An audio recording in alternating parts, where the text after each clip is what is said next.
Hi friends, welcome to Kedar's kitchen channel. ఈరోజు నేను చూపించబోయేది శరీరానికి చలదాన్ని ఇచ్చే మన అమ్మమ్మల కాలం నాటి ట్రెడిషనల్ పచ్చి పులుసు. ఇది మన ట్రెడిషనల్ అండ్ హెల్దీ రెసిపీ కూడా. చుక్క నూనె లేకుండా పచ్చి పులుసుని మనము రెడీ చేసుకోవచ్చండి. చాలా తేలిగ్గా రెడీ చేసుకోవచ్చు కూడా. దానికోసం ముందుగా నేను ఒక 5 ఎండి మిరపకాయలను స్టవ్ మీద ఒక 10 సెకండ్ల వరకు ఇలా రోస్ట్ చేసుకుంటున్నాను. నల్లగా మారిపోకూడదండి. మీకు చూపిస్తున్నాను చూడండి. సో ఈ విధంగా ఒక్కసారి ఇలా కాల్చుకుంటున్నాను.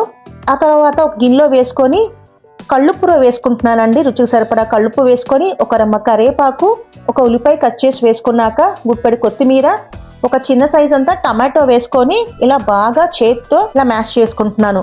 సో మిక్సీ జార్లో మాత్రం వేసుకోకూడదండి. టేస్ట్ అనేది చాలా వరకు వేరే విధంగా ఉంటుంది. అందుకే నేను చేత్తో చక్కగా ఇలా మెత్తగా గుజ్జు వచ్చే వరకు ఇలా కలుపుకున్నాను. ఆ తర్వాత నేను 100 గ్రాముల చింతపండు తీసుకొని ఒక 1/2 కప్ అంత వాటర్లో నానబెట్టుకున్నానండి.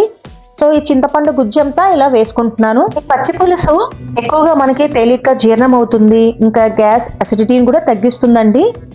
చక్కగా రోజు తినచ్చు కూడా. అసలు ఒక్క చుక్క నూనె లేకుండా మనము యూజ్ చేసుకున్నాం కదా ఈ రెసిపీ అనేది.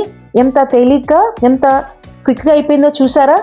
చివరిగా నేను ఒక టేబుల్ స్పూన్ అంతా బెల్లాన్ని వేసుకొని కరకప్పు వరకు వాటర్ యాడ్ చేసుకొని ఇలా కలుపుకుంటున్నాను. పచ్చి పులుసు మరీ పలచగాను మరీ చిక్కగా ఉండకూడదండి. ఇలా మధ్యస్థంగా ఉంటే చాలా బాగుంటుంది. ఇది ఎక్కువగా రైస్లో కనుక మనం సర్వ్ చేసుకుంటే సూపర్గా ఉంటుందండి. ఇందులో వాడినటువంటి పదార్థాలు కూడా ఉడకపెట్టకుండా ఫ్రెష్గా మనము కలిపినవే కదా. పచ్చి పులుసు ఇప్పుడు మనకి ఎంత చక్కగా రెడీ అయిపోయింది చూసారా. సో ఎంత టేస్ట్గా ఉంటుందో. మన అమ్మమ్మ కాలం నాటి పాతకాలపు ఈ రెసిపీని మీరు ట్రై చేస్తారు కదా. సో అంతేనండి, చాలా సింపుల్గా మనము టేస్టీగా రెడీ చేసుకున్నాం కదా. తప్పకుండా ఈ రెసిపీ ట్రై చేస్తారు కదా. ఈ రెసిపీని ట్రై చేసి ఎలా వచ్చిందనేది కామెంట్ రూపాన మీ అభిప్రాయం అనేది నాకు తెలియచేయండి. అంతేనండి, మరికొన్ని వీడియోస్లో కలుద్దాం.